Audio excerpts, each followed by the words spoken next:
What's your thinking on the developments that we've seen this week coming out of the meeting in Johannesburg?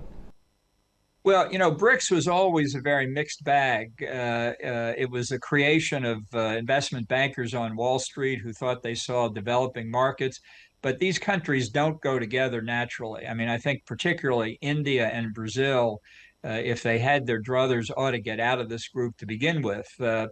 China and Russia would love to get others to come in as part of their new emerging axis. I mean, I really think that China is now the leader of the Sino-Russian alliance, the reverse of what it was in the Cold War.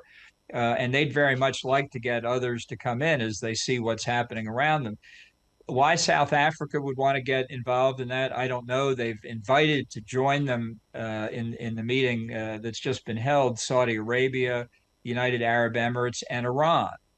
Now, if I were the Saudis and the Emiratis, I sure wouldn't want to get in a group that included Iran potentially. And I think that tells you something about the direction the BRICS are going in.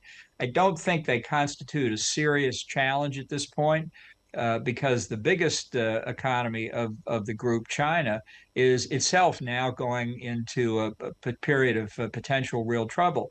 And as China's population now has peaked and will be going down for the rest of the century, the idea that China is going to dominate the world economy is sinking with it. So before they get on a ship that may be headed to the bottom, I think other countries ought to think about it pretty carefully.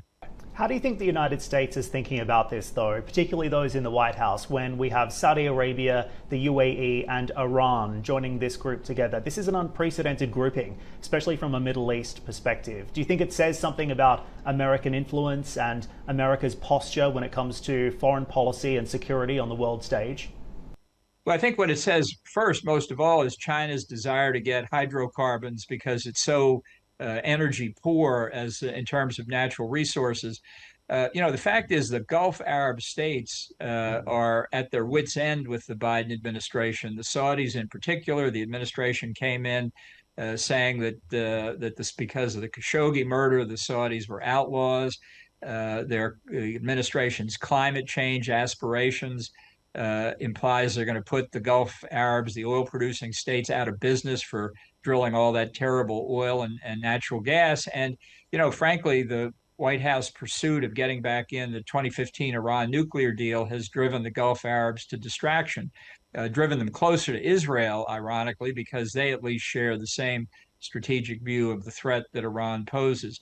So part of this, I think, is a failure of American leadership, a failure to see what our interests were and align them with the allies. And I think in that sense, the Saudis and the Emiratis, to an extent, are hedging their bets. I think a stronger American leadership would bring them back.